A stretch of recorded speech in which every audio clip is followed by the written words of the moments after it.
पढ़ेंगे, आज के वचन में हम चलेंगे। हम सब अपनी अपनी बाइबल्स को निकालेंगे, हम चलेंगे पहला कुरिन्थियों उसका पहला अध्याय 10 से लेके 17वीं आयत। पहला कुरिन्थियों पहला अध्याय 10 से लेके 17वीं आयत तक हम पढ़ेंगे। हम लोग इसमें से कुछ मेन पॉइंट को देखेंगे, हम लोग इसके कॉन्टेक्स्ट में जाएंगे, इसकी क्या पृष्ठभूमि है और पौलुस ने किन हालातों में इस अध्याय को लिखा है, इन आयतों को लिखा है। और ये जो अध्याय है वो कलीसिया के लिए है, ये जो अध्याय है वो मेरे और आपके लिए है। और बाइबल इस बात को बताती है कि आप और मैं, हम पवित्र आत्मा का मंदिर हैं, हम परमेश्वर की हैकल हैं और हमारे जीवन में परमेश्वर का आदर होना बहुत जरूरी है। इसका शीर्षक है कलीसिया में फूट। और यहाँ पे पौलुस लिखते हैं, हे भाइयों। और जब पौलुस यहाँ पे भाई कह रहा है तो यहाँ पे जो पौलुस है वो बहनों को भी यहाँ पे बोल रहा है। हे भाइयों, मैं तुमसे हमारे प्रभु यीशु मसीह के नाम से विनती करता हूं कि सब एक ही बात कहो और तुम में फूट ना हो, परंतु एक ही मन और एक ही मत होकर मिले रहो। क्योंकि हे मेरे भाइयों, खलोए के घराने के लोगों ने मुझे तुम्हारे विषय में बताया कि तुम में झगड़े हो रहे हैं। मेरे कहने का अर्थ है कि तुम में से कोई तो अपने आप को पौलुस का, कोई अपोल्लोस का, कोई कैफा का और कोई मसीह का कहता है। क्या मसीह बढ़ गया? क्या पौलुस तुम्हारे लिए क्रूस पर चढ़ा गया या तुम्हें पौलुस के नाम पर बपतिस्मा मिला? मैं परमेश्वर का धन्यवाद करता हूं कि क्रिस्पुस और गयुस को छोड़ मैंने तुम में से किसी को बपतिस्मा नहीं दिया। कहीं ऐसा न हो कि कोई कहे कि तुम्हें मेरे नाम पर बपतिस्मा मिला, और हाँ, मैंने स्तिफनास के घराने को भी बपतिस्मा दिया। इनको छोड़ मैं नहीं जानता कि मैंने और किसको बपतिस्मा दिया, क्योंकि मसीह ने मुझे बपतिस्मा देने को नहीं वरन सुसमाचार सुनाने को भेजा है, और यह भी शब्दों के ज्ञान के अनुसार नहीं, ऐसा ना हो कि मसीह का क्रूस व्यर्थ है। आइए आगे बढ़ने से पहले हम सब प्रार्थना करेंगे। पवित्र आत्मा जी, आपका धन्यवाद देते हैं। मैं अपने आप को आपके हाथों में सौंपता हूँ। पवित्र आत्मा जी, मेरी सहायता करें कि मैं इस वचन को अच्छे से प्रचार करने पाऊं, और ये वचन प्रभु यीशु मसीह हमारे अंदर और जितने भी लोग हमें ऑनलाइन देख रहे हैं, हमारे अंदर ये वचन 30 गुना, 60 गुना, 100 गुना फल लाए। धन्यवाद देते हैं यीशु मसीह। इस प्रार्थना को आपके नाम से मांगते हैं, आमीन। कलीसिया में फूट, ये इस अध्याय का शीर्षक है और हमारे आज की शिक्षा का जो शीर्षक है वो है कलीसिया में एकता या एकता की मांग। हमारी आज का जो शिक्षा है ये प्रचार नहीं है, ये शिक्षा है, और हमारे इस शिक्षा का शीर्षक है एकता की मांग। पौलुस कलीसिया में एकता की मांग को करता है, या ऐसे ही बोल सकते हैं एकता का आह्वान, और अंग्रेजी में इसको हम बोल सकते हैं द कॉल फॉर यूनिटी। और आज के समय को देखते हुए आज 2025 है और 2025 में हमें कलीसिया में एकता की आवश्यकता है, कलीसिया में यूनिटी की आवश्यकता है। और वो एकता जो त्रिएक परमेश्वर में है, पिता, पुत्र, पवित्र आत्मा। इन तीनों में जैसी यूनिटी है, इन तीनों में जैसी एकता है, वैसी एकता की मांग आज पौलुस कलीसिया में करता है। और कलीसिया में पौलुस एकता की मांग को क्यों करता है? ये एक बहुत गंभीर सवाल है कि कलीसिया में एकता क्यों होनी चाहिए। कलीसिया में एकता इसलिए होनी चाहिए क्योंकि आज कलीसिया में एकता नहीं है और शैतान नहीं चाहता कि कलीसिया में एकता हो। और बाइबल के जितने भी बड़े विद्वान हैं, बाइबल के जितने भी बड़े स्कॉलर्स हैं, वो इस बात को कहते हैं कि जब जब कलीसिया में फूट होती है तब तब शैतान का राज्य बढ़ता है, और जब जब कलीसिया में एकता होती है तब तब शैतान का राज्य खत्म होता है। मैं अपनी बात को फिर से रिपीट करूंगा। बहुत सारे बड़े बड़े बाइबल के विद्वान ऐसे हैं, बहुत सारे बड़े बड़े बाइबल के स्कॉलर्स ऐसे हैं जो इस बात को बोलते हैं कि जब जब कलीसिया में फूट होती है, मतलब जब जब कलीसिया में गुटबाजी होती है, जब जब कलीसिया में फाड़ होती है, जब जब कलीसिया में विभाजन होता है, तब तब शैतान का राज्य बढ़ता है, कलीसिया में भी और लोगों के जीवन में भी और शहर में भी, जहां पे कलीसिया स्थापित है, जहां पे कलीसिया इस्टेब्लिश है। और बाइबल के विद्वान इस बात को भी बताते हैं कि जब जब कलीसिया में एकता होती है, जब जब कलीसिया में यूनिटी होती है, तब तब शैतान का राज्य खत्म होता है, तब तब शैतान का राज्य जो है वो सीमित होता चला जाता है। इसलिए आज की कलीसिया में हमें एकता चाहिए, आज की कलीसिया में हमें यूनिटी चाहिए, और पौलुस जो है वो आज मांग करता है कि कलीसिया में एकता होनी चाहिए। आइए आगे बढ़ने से पहले हम लोग कुरिन्थियों के कुछ कॉन्टेक्स्ट में जाएंगे। ये जो कुरिन्थियों की पत्री है वो पौलुस प्रेरित द्वारा लिखी जाती है। पौलुस प्रेरित जो है वो कुरिन्थियों की पत्री को लिखते हैं और बहुत सारे जो आलोचक हैं, जिसको अंग्रेजी में क्रिटिक्स बोला जाता है, क्रिटिक आलोचक जो है, जो आलोचना करते हैं पौलुस की, वो इस बात को बताते हैं कि पौलुस ने कुरिन्थियों की पत्री नहीं लिखी, जबकि बात बिल्कुल गलत है। हम पहले अध्याय की पहली आयत में पढ़ते हैं, पहला कुरिन्थियों पहली अध्याय पहली आयत में लिखा है, पौलुस की ओर से जो परमेश्वर की इच्छा से यीशु मसीह का प्रेरित होने के लिए बुलाया गया, और भाई स्तोसिनस की ओर से। कुरिन्थियों की जो पत्री है वो पौलुस ने लिखी है और उसका प्रमाण जो है पहली पेज में लिखा गया है। और आलोचक जो है, जो आलोचना करते हैं, वो पौलुस को बदनाम करने की कोशिश करते हैं कि जो कुरिन्थियों की पत्री पौलुस ने नहीं लिखी। और बहुत सारे हैरानी की बात है कि बाइबल के विद्वान इस बात को मानते हैं कि जो कुरिन्थियों की पत्री पौलुस ने नहीं लिखी, लेकिन पहली पेज में पहली आयत में पौलुस प्रमाण देता है, पौलुस की ओर से जो परमेश्वर की इच्छा से यीशु मसीह का प्रेरित होने के लिए बुलाया गया। प्रेरित पौलुस जो है वो डायरेक्ट प्रभु यीशु मसीह की ओर से आए थे। मतलब ये जो प्रेरित का जो टाइटल है वो पौलुस को किसी चर्च ने नहीं दिया। प्रेरित का जो टाइटल है पौलुस को किसी इंसान ने नहीं दिया। जो टाइटल है प्रेरित का, पौलुस को डायरेक्ट प्रभु यीशु मसीह ने दिया है। और पौलुस को प्रेरिताई का जो अधिकार है वो डायरेक्ट प्रभु यीशु मसीह की ओर से आता है। इसका मतलब यह है कि अगर टाइटल, अपोस्टल टाइटल, प्रेरित टाइटल अगर प्रभु यीशु मसीह की ओर से डायरेक्ट पौलुस की ओर आ रहा है, तो इसका मतलब यह है कि प्रभु यीशु मसीह के सारे अधिकार भी पौलुस के पास आ रहे हैं। और जब प्रभु यीशु मसीह किसी व्यक्ति को स्वयं बुलाता है तो वो उसे सिर्फ टाइटल ही नहीं देता, वो प्रभु यीशु मसीह उस व्यक्ति को अपना पूरा अधिकार, अपनी पूरी सामर्थ और अपनी पूरी शक्ति देता है। ये जो कुरिन्थ की कलीसिया है वो स्वयं पौलुस ने स्थापित करी थी। तो इसका मतलब यह है कि पौलुस जो था वो कुरिन्थ की कलीसिया का फाउंडर भी था, कुरिन्थ की कलीसिया का पासबान भी था। और कुरिन्थ की कलीसिया, और कुरिन्थ नगर में, कुरिन्थ जो शहर था उसमें पौलुस जो है कुरिन्थ की कलीसिया को स्थापित करता है। और अपनी तीसरी मिशनरी यात्रा के दौरान पौलुस जो है वो कुरिन्थ की कलीसिया को पत्र लिखता है। और बाइबल में इस बात का प्रमाण है कि पौलुस जो है वो कुरिन्थ में 1.5 साल रुकते हैं। और उस 1.5 साल के वक्त के दौरान में पौलुस जो है वो कुरिन्थ में कलीसिया को स्थापित करते हैं। और कुरिन्थ की कलीसिया का जो फाउंडर है और इसका जो संस्थापक है वो स्वयं पौलुस है। और पौलुस ही इस कलीसिया का पासबान है। फिर उसके बाद बाइबल के विद्वान, और बाइबल में ऐसा लिखा है कि पौलुस कलीसिया स्थापित करने के बाद आगे सुसमाचार के कार्य के लिए बढ़ जाते हैं। और उस कलीसिया में कुछ लोगों को, कुछ व्यक्तियों को नियुक्त करते हैं ताकि कलीसिया की अगुवाई कर सके पौलुस के पीठ पीछे। और ये जो कलीसिया थी वो कुरिन्थ नगर में थी। और जो कुरिन्थ नगर था वो यूनान में एक सिटी थी, ग्रीस में एक सिटी थी। जैसे उत्तराखंड में सिटी है देहरादून, जैसे देहरादून उत्तराखंड में एक सिटी है, उसी प्रकार कुरिन्थ भी ग्रीस में, यूनान में एक शहर था। और बाइबल के विद्वान, बाइबल के जितने भी स्कॉलर्स हैं वो इस बात को बताते हैं कि ये जो कुरिन्थ की कलीसिया थी वो सबसे ज्यादा बिगड़ी हुई और सबसे ज्यादा बदमाश कलीसिया थी जो पौलुस ने स्थापित की थी। पौलुस ने कोई बदमाश या कोई गड़बड़ कलीसिया स्थापित नहीं की थी। ये कलीसिया बदमाश और ये कलीसिया बिगड़ी हुई तब हुई जब पौलुस कलीसिया को छोड़कर प्रचार के काम के लिए आगे बढ़ गए थे। कहने का मतलब यह है कि पौलुस की एब्सेंस में, पौलुस के पीठ पीछे, पौलुस की एब्सेंस में कलीसिया जो थी वो बिगड़नी शुरू हो गई। पौलुस ने कलीसिया को मसीह की शिक्षा दी। पौलुस ने कलीसिया को परमेश्वर के वचन में अगुवाई करी। और जब तक पौलुस कलीसिया में रहा तब तक कलीसिया जो थी वो ठीक ठीक चली। जब तक पौलुस कलीसिया में था, जब तक पौलुस कलीसिया में प्रेजेंट था, तब तक ये जो कलीसिया थी वो सही सही चली, प्रभु यीशु मसीह की बातों में चली, प्रभु यीशु मसीह की शिक्षाओं में जड़ पकड़ती चली गई।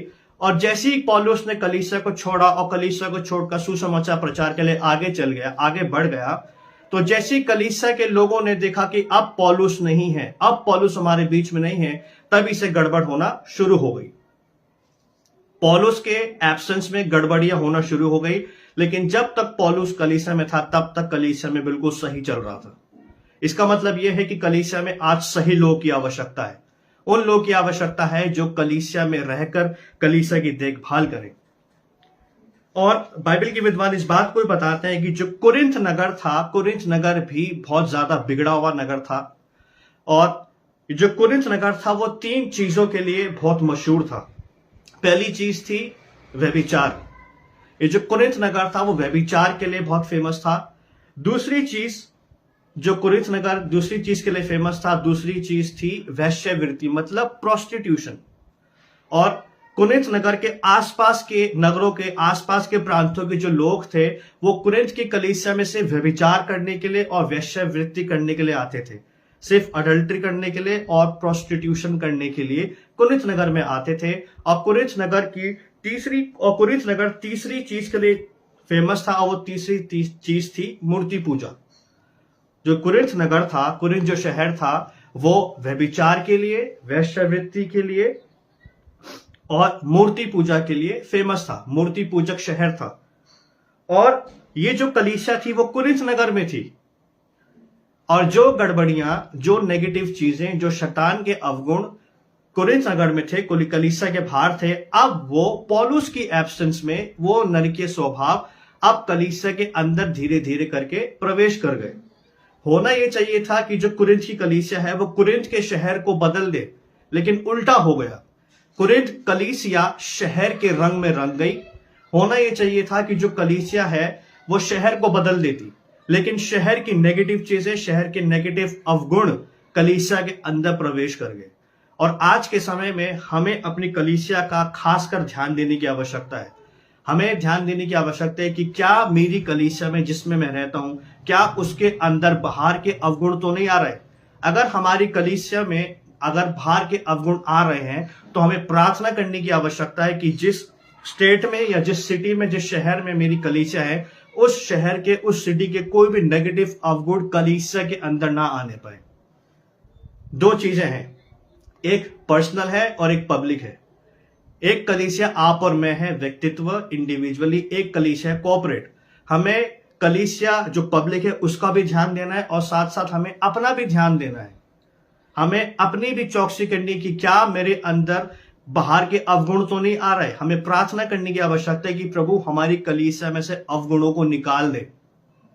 जो कुरिन्थ की कलीसिया थी वो बिगड़ी भी इसलिए थी क्योंकि जो कुरिन्थ की कलीसिया थी, कुरिन्थ की कलीसिया के अंदर कुरिन्थ शहर के अवगुण आ गए। अब जो व्यभिचार कलीसिया के बाहर हो रहा था वही व्यभिचार अब कलीसिया के अंदर हो रहा है। जो प्रोस्टिट्यूशन, जो वैश्यवृत्ति अब कलीसिया के बाहर हो रही थी, वही वैश्यवृत्ति अब कलीसिया के अंदर होना शुरू हो गई। और जो मूर्ति पूजा बाहर कलीसिया के हो रही थी, वही मूर्ति पूजा अब कलीसिया के अंदर होना शुरू हो गई।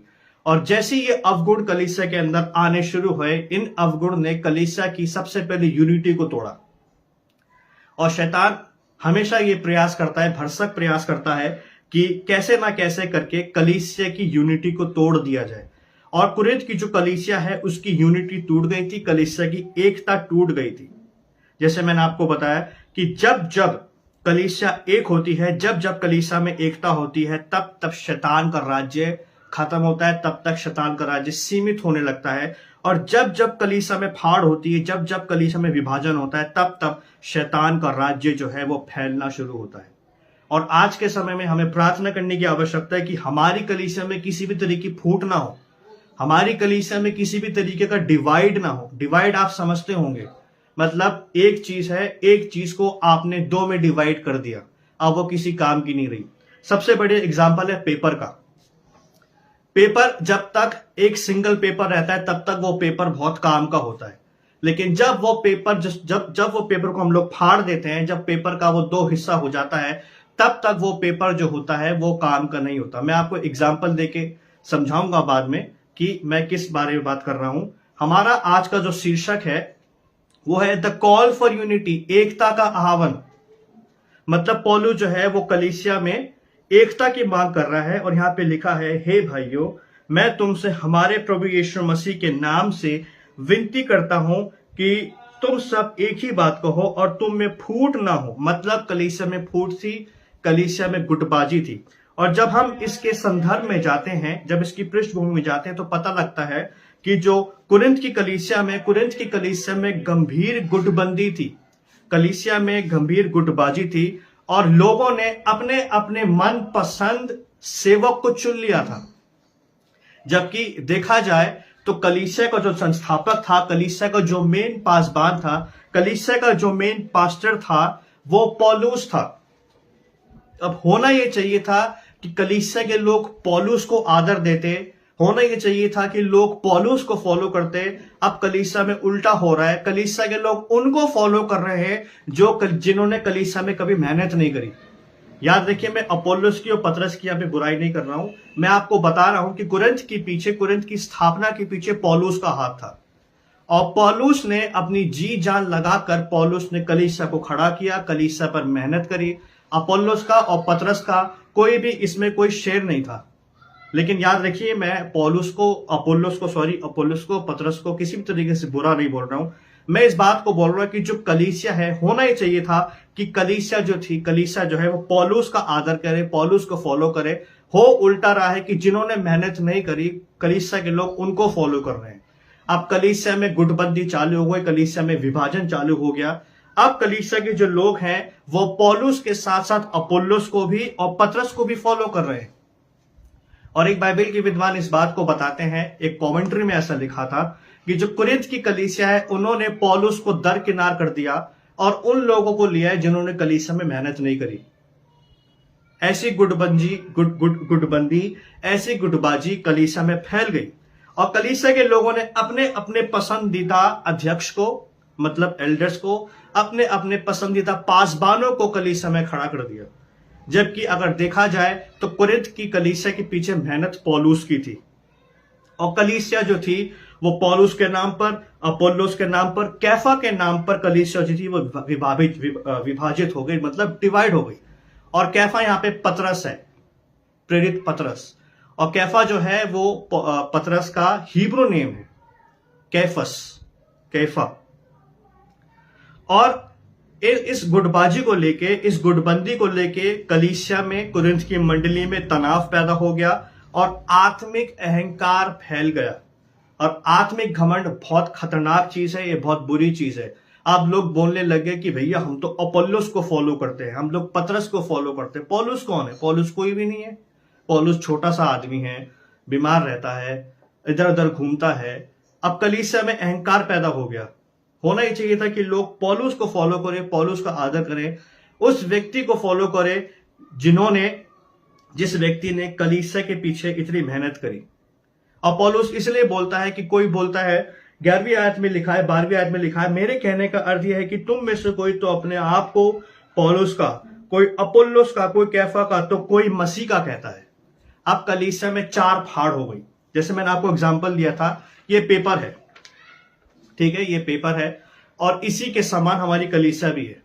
ये पेपर तभी तक सुंदर, तभी तक यूजेबल मतलब काम वाला अच्छा लगता है जब तक ये पेपर पूरा रहता है। और जब मैं इस पेपर को बीच में से फाड़ दूं, अब आप मुझे बताइए क्या ये पेपर यूज हो सकता है? ये पेपर बिल्कुल भी यूज नहीं हो सकता, क्योंकि ये पेपर अब दो भागों में डिवाइड हो गया।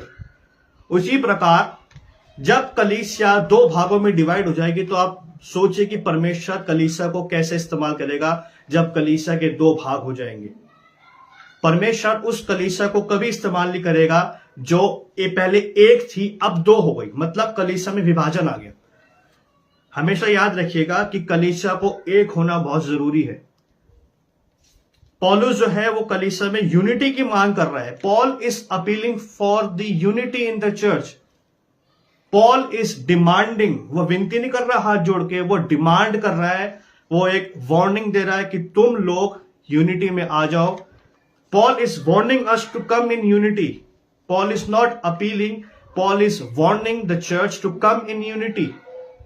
हमें कलीसिया को यूनिटी में आने की आवश्यकता है और हमें उस पासबान का आदर करने की आवश्यकता है जिसने कलीसिया के पीछे अपनी जी जान लगा दी, जिसने कलीसिया के पीछे मेहनत करी। पौलुस जो है वो एकता की मांग करता है, मतलब डिमांड करता है। और पौलुस क्या बोलता है?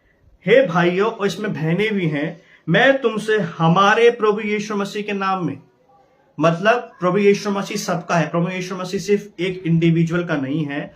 पौलुस बोलता है, हे भाइयों, मैं तुमसे हमारे प्रभु यीशु मसीह के नाम से विनती करता हूं कि तुम सब एक ही बात कहो और तुम्हारे बीच में फूट ना हो, परंतु एक ही मन और एक ही विचार से मिलकर स्थिर रहो। कलीसिया के लोगों को एक मन रखने की आवश्यकता है। कलीसिया के लोगों को एक विचार रखने की आवश्यकता है। याद रखिए, जिस कलीसिया में दो मन होंगे, दो विचार होंगे, वो कलीसिया कभी तरक्की नहीं करेगी। और जिस कलीसिया में एक मन रहेगा, एक उद्देश्य रहेगा, एक ही विचार रहेगा, वो कलीसिया सक्सेस को छुएगी। और ये बात बाइबल के विद्वान और बहुत बड़े बड़े पासबान अपने एक्सपीरियंस से बोलते हैं कि जब जब कलीसिया के लोग एक मन होते हैं, जब जब कलीसिया के लोग एक उद्देश्य होते हैं, जब जब कलीसिया के लोग एक विचार के होते हैं, तो कलीसिया जो है वो स्थिर रहती है। एक मन का मतलब है, एक उद्देश्य का मतलब है कि कलीसिया को प्रभु यीशु मसीह में स्थिर रहना।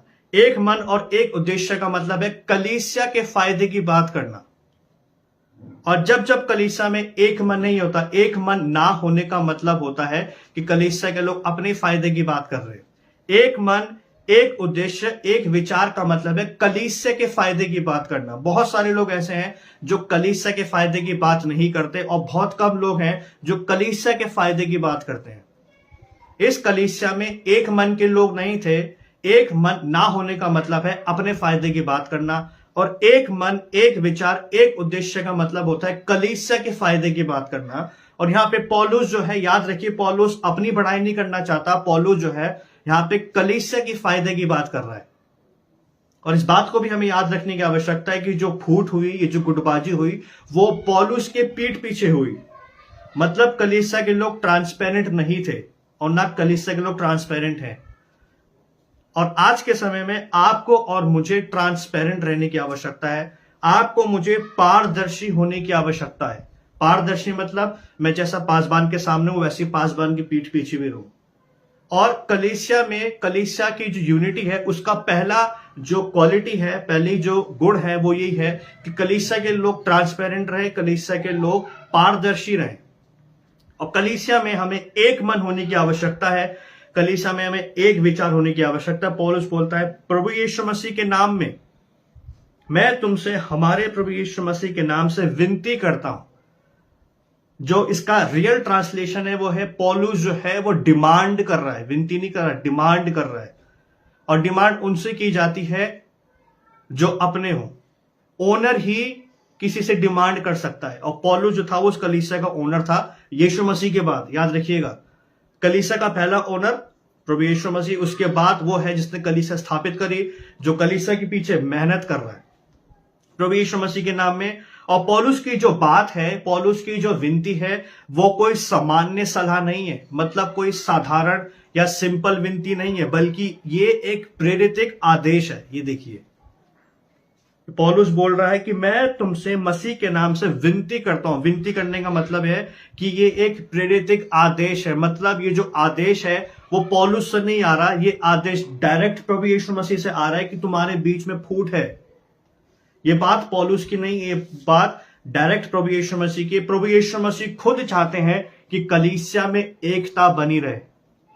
याद रखिएगा, अगर आप इसको लिखना चाहते हो तो लिख भी लीजिए। पौलुस अपनी बात को सामान्य सलाह नहीं, बल्कि प्रेरित आदेश के रूप में प्रस्तुत करता है। मतलब ये जो डिमांड आ रही है, ये जो अपील आ रही है, जो विनती आ रही है, पौलुस की तरफ से नहीं आ रही। ये डिमांड जो है, ये आदेश जो है, वो डायरेक्ट प्रभु यीशु मसीह की तरफ से आ रहा है। प्रभु यीशु मसीह कलीसिया को बोल रहा है कि तुम्हारे अंदर फूट है। और रेवलेशन में इस प्रकार से लिखा है, प्रभु यीशु मसीह कलीसिया को बोलता है कि तू गुनगुनाए और मैं तुझे उगलने पर हूं। याद रखिए, अगर कलीसिया गुनगुनी रही, अगर कलीसिया में फूट रही, तो प्रभु यीशु मसीह उसको उगल देगा। और ये बात बहुत गंभीर बात है। जो कलीसिया यीशु मसीह की बात नहीं मानती, जिस कलीसिया में फूट होती है, जिस कलीसिया में विभाजन होती है, विभाजन होता है, जो कलीसिया दो होती है, जो कलीसिया एक नहीं होती, जो कलीसिया दो होती है, याद रखिए, प्रभु यीशु मसीह इस कलीसिया को छोड़ देगा। बाइबल में लिखा है कि तू गुनगुना है, मैं तुझे उगलने पर हूं। पौलुस आगे बोलता है कि तुम एक ही बात कहो। एक ही बात करने का मतलब है कि तुम सब एक ही मन के रहो, एक ही विचार के रहो। तुम लोग को एक ही व्यक्ति को फॉलो करने की आवश्यकता है, इधर उधर जाने की आवश्यकता नहीं। कलीसिया जो थी वो प्रभु यीशु मसीह को भी पीछे रखे हुई थी। कलीसिया ने साधारण सिंपल मनुष्य को आगे रखा था, और कलीसिया ने प्रभु यीशु मसीह को पीछे रखा था। होना ही चाहिए कि प्रभु यीशु मसीह सामने रहे और बाकी व्यक्ति पीछे रहे, और तुम एक ही मत होकर मिले रहो। कलीसिया को मिलकर चलने की आवश्यकता है। आज बहुत सारी कलीसिया के लोग ऐसे हैं जो मिलकर नहीं चलते, अलग अलग चलते हैं। याद रखिए कि शैतान उन्हीं को फाड़ खाता है जो अलग अलग चलते हैं। अगर कलीसिया मिलकर चलेगी तो याद रखिए हम शैतान के राज्य को पूरे तरीके से तहस नहस कर सकते हैं। और आप और मैं कलीसिया मिलकर शैतान को तभी तहस नहस कर सकते हैं, हम शैतान के राज्य को तभी उखाड़ सकते हैं जब आप और मैं मिलकर चलेंगे। हमें मिलकर चलने की आवश्यकता है, मिलकर चलने की आवश्यकता है। बहुत सारे लोग होते हैं जो बोलते हैं कि भाई हम तो अकेले चलते हैं।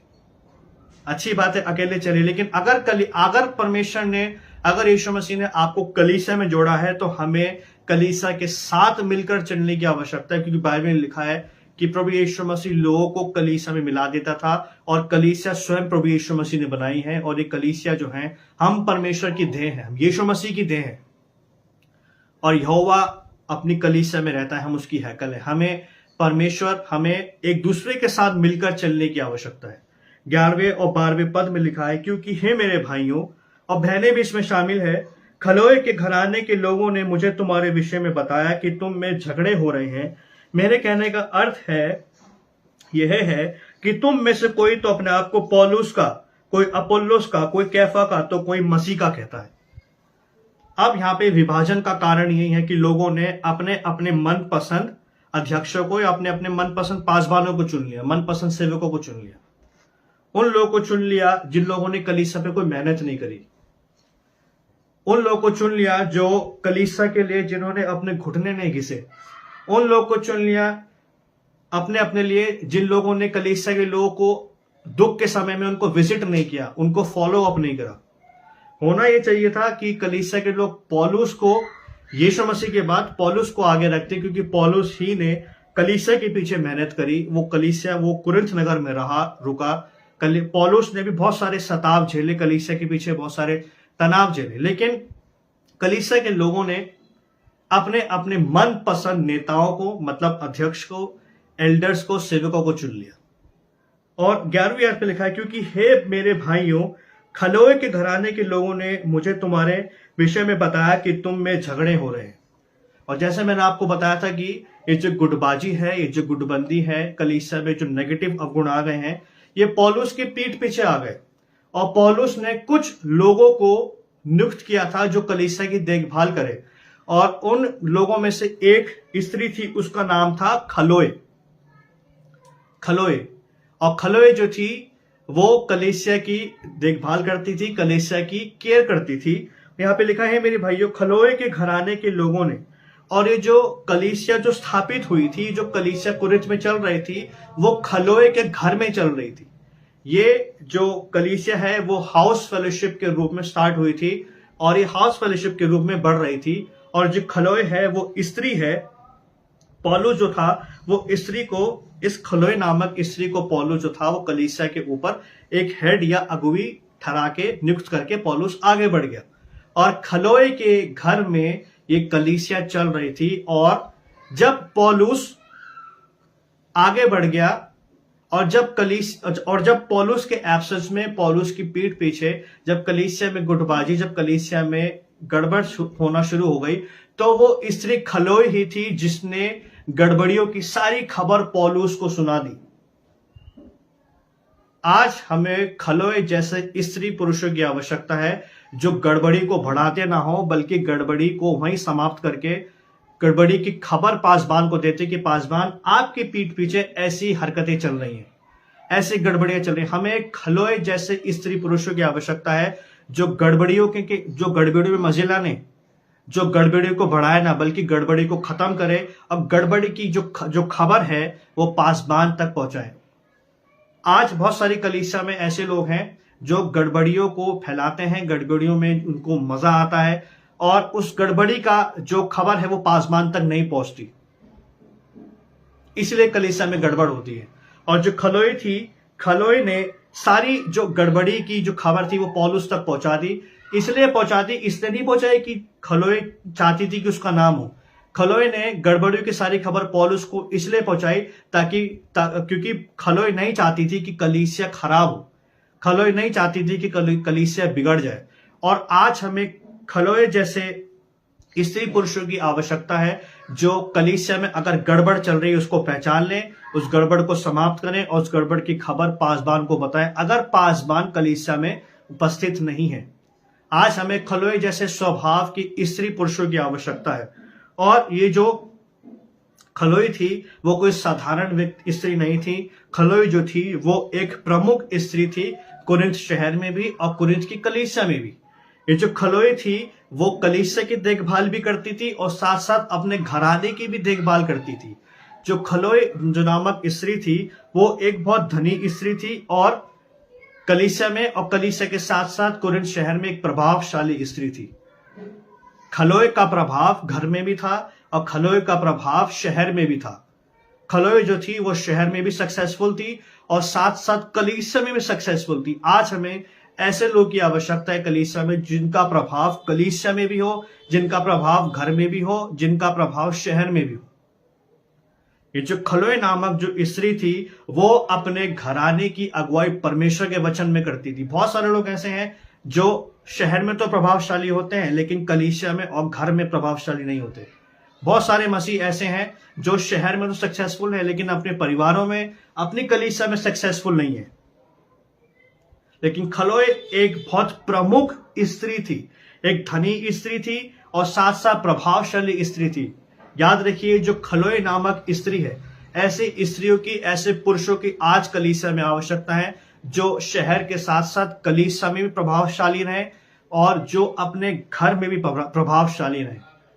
ये जो खलोए थी, खलोए ने गड़बड़ी को पहचान लिया और गड़बड़ी को वहीं समाप्त किया, उस गड़बड़ी की खबर पासबान को पहुंचाई। खलोए ऐसी व्यक्ति नहीं थी कान की खुजली मिटाने वाले, अगर गड़बड़ चल रही है तो उस गड़बड़ में मजे लेने वाली स्त्री नहीं थी, गड़बड़ को फैलाने वाली स्त्री नहीं थी, बल्कि खलोए गड़बड़ को समाप्त करने वाली, उसको वहीं सीमित करने वाली स्त्री थी। खलोए ने कभी सोचा भी नहीं होगा कि उसका नाम आ जाएगा और खलोए ने इस वजह से पौलुस को खबर नहीं दी कि उसका नाम हो जाए। खलोए ने कलीसिया की गड़बड़ की खबर पौलुस को इसलिए दी क्योंकि खलोए के सामने परमेश्वर के भवन की, प्रभु यीशु मसीह की कलीसिया की खराबी हो रही थी और खलोए नहीं चाहती थी कि परमेश्वर की हैकल जो है वो खराब हो जाए। इसीलिए खलोए ने पौलुस को खबर दी कि कलीसिया में गुटबंदी चल रही, कलीसिया में विभाजन हो गया है। और जो खलोए थी वो एक विश्वासी स्त्री थी, विश्वास में मजबूत थी, धनी स्त्री थी, प्रभावशाली स्त्री थी और कलीसिया की अगुवी थी। और पौलुस ने खलोए पर विश्वास करके उस कलीसिया की जो अगुवाई है वो खलोए को दे दी।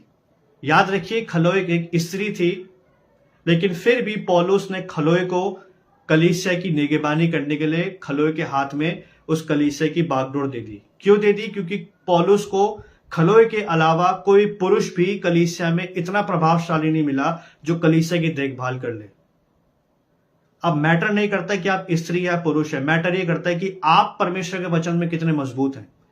और पौलुस को पूरी कलीसिया में सिर्फ खलोए ऐसी व्यक्ति दिखी, एक ऐसी स्त्री दिखी जो कलीसिया की, जो परमेश्वर के भवन की चिंता करती हो, जो यीशु मसीह की हैकल की चिंता करती हो। सिर्फ खलोए पूरे कुरिन्थ कलीसिया में ऐसी स्त्री थी जो शहर में भी प्रभावशाली थी, अपने घर में भी प्रभावशाली थी और कलीसिया में प्रभावशाली थी।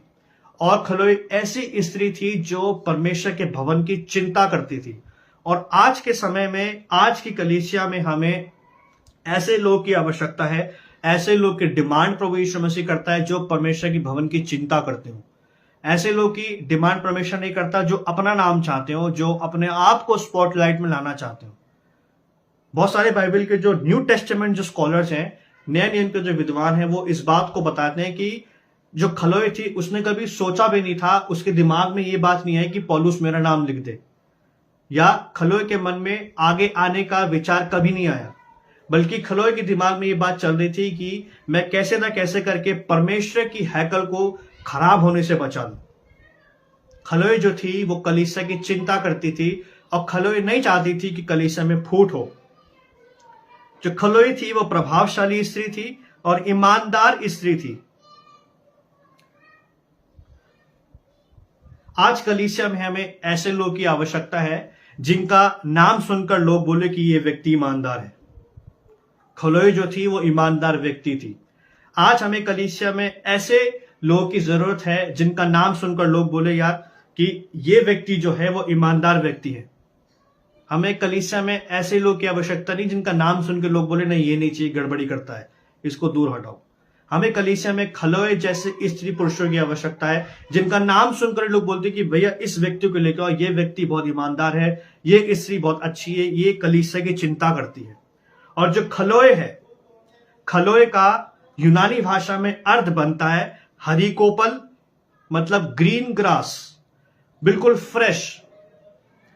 खलोए का नाम का यूनानी भाषा में अर्थ बनता है नया और कोमल हरा पत्ता। 3 अर्थ खलोए के बनते हैं। पहला हरी कोपल, मतलब नई कोपल, उमंग, एक आशा। फिर उसके बाद नया और हरा पत्ता, कोमल हरा पत्ता। और खलोए जो नाम है इसके कई और यूनानी भाषा में अर्थ निकलते हैं।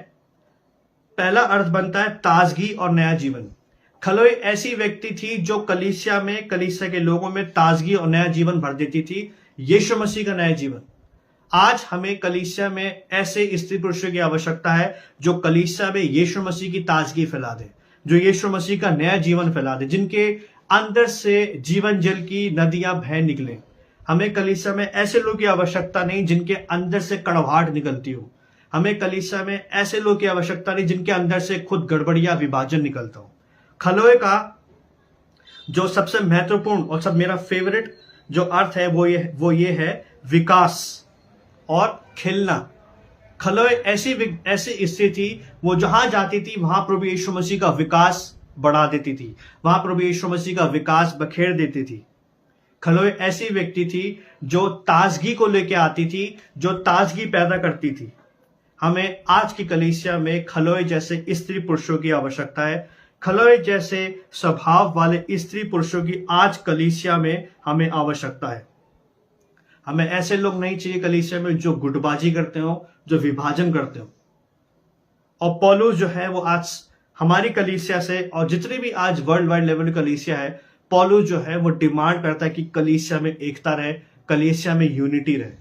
और हमें प्रार्थना करने की आवश्यकता है कि कलीसिया के अंदर नरकीय अवगुण कभी ना आए। जो नेगेटिव चीजें हमारे शहर में हमारे आसपास चल रही हैं वो कलीसिया के अंदर बिल्कुल भी आने ना पाए, क्योंकि प्रभु यीशु मसीह बोलते हैं कि जो कलीसिया मैं बनाऊंगा उस पर नरक के फाटक का प्रबल ना होंगे। हमें इस वचन को क्लेम करते हुए अपनी कलीसिया के लिए प्रार्थना करनी है। और अगर हमारी कलीसिया में किसी भी तरीके की गुटबाजी चल रही है, अगर हमारी कलीसिया में किसी भी तरीके का विभाजन है, तो हमें उसको खत्म करने की, उसको रोकने की आवश्यकता है।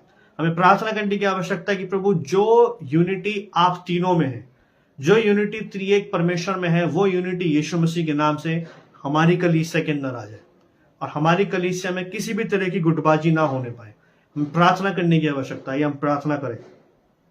यह वह परमेश्वर प्रभु यीशु मसीह नासरी के सामर्थ्य नाम से हम आपका धन्यवाद देते हैं कि ये वचन बड़ी सिधाई से प्रभु जी हमारे पास पहुंचा है।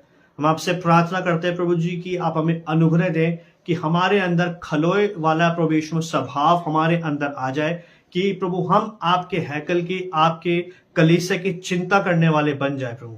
और हमारी प्रार्थना करें प्रभु कि हम प्रभु जी खलोए जैसे बनने पाए, कि अगर हमारे जीवन में, हमारी कलीसिया में अगर कहीं गड़बड़ी है तो उस गड़बड़ी को हम समाप्त करें प्रभु जी, उस गड़बड़ी को प्रभु यीशु मसीह अपनी कलीसिया से हम दूर हटा सके। आपसे प्रार्थना करते प्रभु जी हमारी कलीसिया में किसी भी तरह की कोई विभाजन बिल्कुल भी ना पाया जाए। प्रभु जी आपसे प्रार्थना करते हैं, हम अपनी कलीसिया के अंदर प्रभु जी एक यूनिटी को, एकता को प्रभु जी मांगते हैं, उसी यूनिटी को, उसी एकता को मांगते हैं जो आप तीनों के अंदर है। धन्यवाद देते हैं प्रभु, जितने भी लोग हमें ऑनलाइन देख रहे हैं इन सभी को आशीष दे, इन सभी को ब्लेस करें प्रभु जी। और ये वचन प्रभु जी हमारे अंदर, और जितने भी लोग हमें देख रहे हैं हमारे अंदर 30 गुना, 60 गुना, 100 गुना फल है। और प्रभु यीशु मसीह में आपसे प्रार्थना करते हैं कि जैसे खलोए का नाम का अर्थ है प्रभु जी, हम भी वैसे प्रभु जी आपका जीवन बांट सके। हमारे जीवन से प्रभु जी ताजगी लोगों को मिलने पाए, हमारे जीवन से प्रभु यीशु मसीह लोगों को हरापन मिलने पाए। और प्रभु जी हम जहां जहां जाए प्रभु जी वहां का सूखापन आपके सामर्थ्य नाम से जाता रहे प्रभु जी। और जहां जहां हम जाए प्रभु जी खलोए के समान प्रभु जी आपकी हरियाली को वहां प्रभु जी हम फैला दें। धन्यवाद देते हैं यीशु मसीह, इस प्रार्थना को आपके सामर्थ्य नाम में मांगते हैं, आमीन। परमेश्वर आप सभी को आशीष दे। God bless you.